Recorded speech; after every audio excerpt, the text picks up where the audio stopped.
పుష్ప 2 విజయంతో international craze సంపాదించిన అల్లు అర్జున్ అట్లీ దర్శకత్వంలో చేస్తున్న మూవీపై అప్పుడే అంచనాలు భారీగా పెరిగిపోయాయి. ఈ మూవీకి సంబంధించి వచ్చే ఏ అప్డేట్ అయినా ఫ్యాన్స్కి ఫీస్ట్గా మారిపోయింది. సన్ పిక్చర్స్ నిర్మిస్తున్న ఈ భారీ బడ్జెట్ సినిమాకి సంబంధించి రోజుకో రూమర్ హల్చల్ చేస్తుంది. సుమారు 600 కోట్ల బడ్జెట్తో తీస్తున్న ఈ మూవీలో హీరోయిన్ల విషయంపై ఈ వార్తలు మరింత జోరందుకున్నాయి.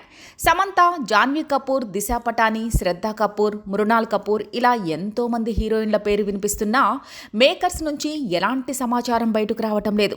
అయితే ఈ సినిమాలో 3 హీరోయిన్లు ఉంటారన్న విషయం ఫిక్స్ అయినప్పటికీ అందుకోసం ఎవరిని తీసుకుంటారన్నది మాత్రం ఖరారు కాలేదని తెలుస్తోంది.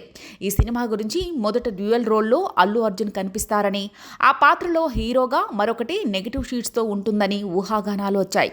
అయితే తాజా సమాచారం ప్రకారం అల్లు అర్జున్ 2 కాదు 3 పాత్రల్లో నటిస్తున్నారట.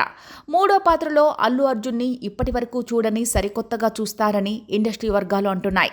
ఇందుకోసం బన్నీ తన fitness style special focus పెట్టాడట.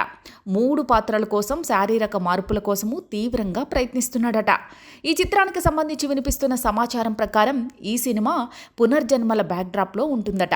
Pushpa 2తో బన్నీ క్రేజ్ ఇంటర్నేషనల్ స్థాయికి చేరడంతో దాన్ని దృష్టిలో పెట్టుకుని అట్లీ ఈ చిత్రాన్ని తెరకెక్కిస్తున్నాడు. ఇందులో విజువల్ ఎఫెక్ట్స్కి పెద్దపీట వేస్తున్నట్లు అనౌన్స్మెంట్ వీడియోతోనే తెలిసిపోయింది. దీనికోసం అంతర్జాతీయ గ్రాఫిక్స్ సంస్థలు పనిచేయనున్నాయి. తెలుగు ఇండస్ట్రీలో అతి కొద్ది మంది హీరోలు మాత్రమే ట్రిపుల్ రోల్లో మెరిశారు. దానవీర సూరకర్ణలో సీనియర్ ఎన్టీఆర్, ముగ్గురు మొనగాలలో చిరంజీవి, జైలవకాశాలో జూనియర్ ఎన్టీఆర్ త్రిపాత్రాభినయం చేశారు. ఇప్పుడు బన్నీ కూడా 3 పాత్రలు పోషిస్తే ఆ అరుదైన జాబితాలో చోటు సంపాదించడం ఖాయం. కనీసం దీనిపైనైనా మేకర్స్ స్పందిస్తారేమో చూడాలి.